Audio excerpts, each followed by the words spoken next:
একই পুরুষের সঙ্গে দীর্ঘদিন সম্পর্ক টিকিয়ে রাখা কঠিন। শর্মিলা পাতৌদির দাম্পত্য নিয়ে অকপট Soha Ali Khan. Hi everyone, welcome back to my channel Anjana entertainer. বন্ধুরা, তোমাদের সকলকে আমার এই ছোট্ট ইউটিউব চ্যানেলে স্বাগত জানাই। শর্মিলা ঠাকুর যখন ক্রিকেটার মনসুর আলী খান পাতৌদির সঙ্গে বিবাহ বন্ধনে আবদ্ধ হন, তখন তার বয়স ছিল মাত্র 24 বছর।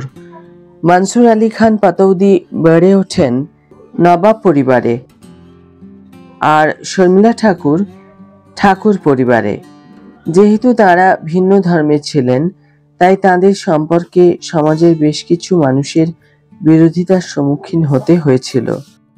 তাদের জীবনযাত্রার ধরন আলাদা হওয়া সত্ত্বেও 43 বছর চুটিয়ে সংসার করেন তারা। শর্মিলা এবং মনসুর উভয়ের কর্মক্ষেত্র ছিল আলাদা। দুজনেই দুজনের পেশায় অত্যন্ত ব্যস্ত ছিলেন।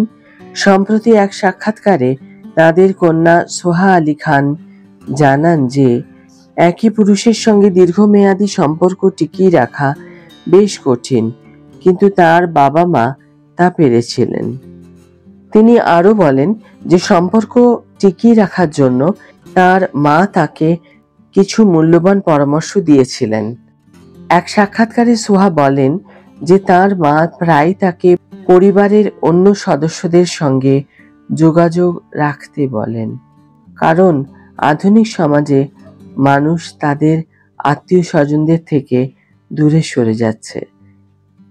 তবে তার মায়ের দেওয়া সম্পর্ক বিষয়ে সেটা পরামর্শের কথা বলতে গিয়ে সোহা বলেন, 2011 সালে আমার বাবা মারা যাওয়ার আগে যখন মা বিয়েটা টিকিয়ে রেখেছিলেন, আমার মনে হয় একই পুরুষের সঙ্গে দীর্ঘমেয়াদী সম্পর্কে থাকা খুবই চ্যালেঞ্জিং, বিশেষ করে এখনকার দিনে, কারণ এখন অনেক বিকল্প পথ আছে।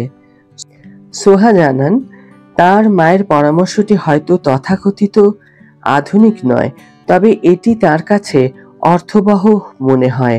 যদিও এই পরামর্শে ধরে নেওয়া হয়েছে যে সব পুরুষ এবং মহিলার কিছু নির্দিষ্ট বৈশিষ্ট্য থাকে। তিনি বলেন, আমার মনে হয় তার এই পরামর্শ একজন পুরুষের অহংয়ে আঘাত করো না এবং একজন নারীর আবেগে আঘাত করো না। হয়তো আধুনিক দুনিয়ায় এই পরামর্শ যথাযথ নয়, কিন্তু আমার মনে হয় এটা খুবই গুরুত্বপূর্ণ পরামর্শ। প্রসঙ্গত, শর্মিলা এবং মনসুর 1968 সালে বিবাহ করেন। সেই সময় শর্মিলা একজন জনপ্রিয় চলচ্চিত্র তারকা এবং মনসুর ভারতীয় জাতীয় ক্রিকেট দলের হয়ে খেলছিলেন।